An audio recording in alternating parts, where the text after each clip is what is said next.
Antes de comenzar este vídeo, me gustaría presentaros el último libro de la colección Cómo conocer a un narcisista.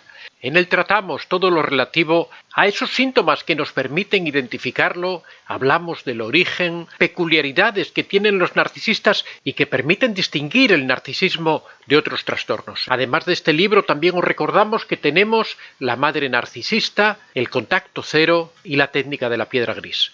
Cualquiera de estos libros de esta colección podéis adquirirlos en Amazon al precio de 10 euros o $10 y si los queréis dedicados podéis pedirlos a antoniodevicente24@gmail.com indicándonos el país desde el que nos habláis y podéis pagarlo en el mismo precio sin ningún gasto de envío. Ya sea un sentimiento innato o una habilidad adquirida fruto del trabajo o la práctica, la confianza en uno mismo implica tener una visión muy positiva sobre nuestra propia capacidad para hacer las cosas.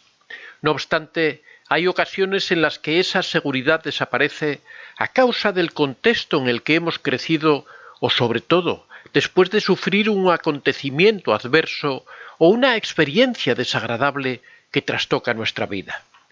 Lo que comienza siendo una forma de autoprotegerse para no sentirse juzgado o querido, lleva al autosabotaje y a la inmovilidad.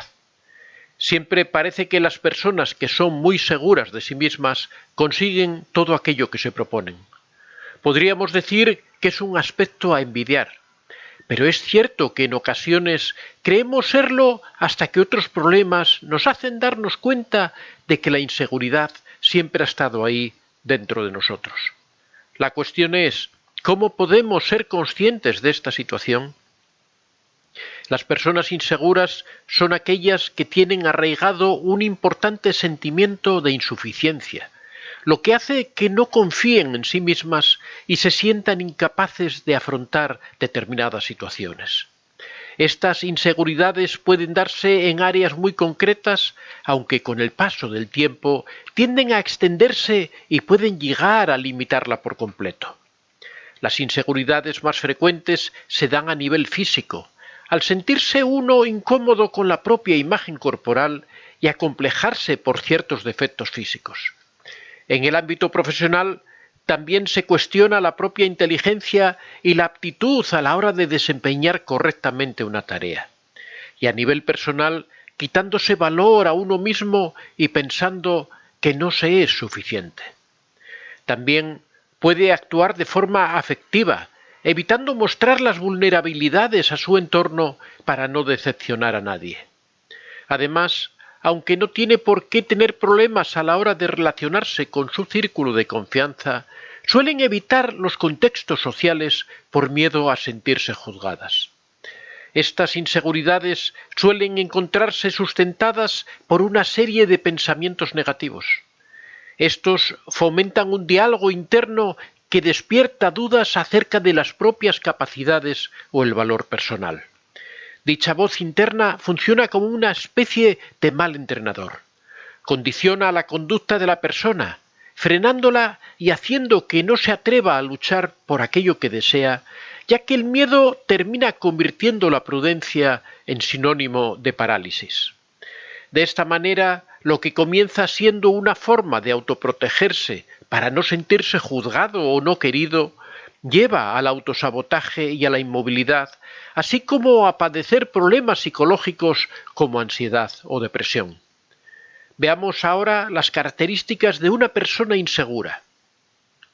En primer lugar, ver las críticas como un sinónimo de desvalorización, mostrando una actitud defensiva ante las mismas, cayendo fácilmente en el desánimo. En segundo lugar, pensamientos rumiativos de fracaso, magnificar los errores y minimizar los propios éxitos. En tercer lugar, sentirse muy afectado por la desaprobación o el rechazo de los demás durante un largo tiempo. En cuarto lugar, dar más importancia a la opinión ajena que a los deseos propios a la hora de tomar decisiones. Quinto, una percepción general de la toma de decisiones como peligrosa, lo que puede llevar a la indecisión patológica o a bulomanía. En sexto lugar, tendencia a anticipar los acontecimientos de forma catastrófica o negativa. Séptimo, escasa valoración de sí mismo, creer que no se es suficiente. Octavo, el síndrome del impostor o la sensación de que uno no está a la altura. Cuando uno realiza una tarea destacada, siente como que ha sido por casualidad, que ha sido la suerte quien lo ha favorecido y no sus propias capacidades. En noveno lugar, temor a que los demás vean los propios errores, necesidad de mostrar y hacerlo todo perfecto.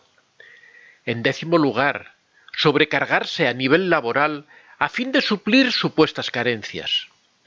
Décimo primero, sentir constantemente necesidad de aprobación, lo que lleva a no dar la propia opinión, ocultar determinados aspectos personales o a no poner o respetar los propios límites, priorizando la opinión y las prioridades ajenas. En decimosegundo lugar, comparación constante y la sensación de que los demás siempre son mejores. En decimotercer lugar, tendencia a creer que las personas buscan aprovecharse o que se burlarán de uno analizando minuciosamente sus palabras y su comunicación no verbal. En decimocuarto lugar, evitar tener relaciones excesivamente personales por miedo a que los demás descubran nuestros propios defectos. En decimoquinto lugar, evitar exponerse públicamente o ante desconocidos a fin de evitar sentirse vulnerable o por desconocer lo que están esperando de nosotros.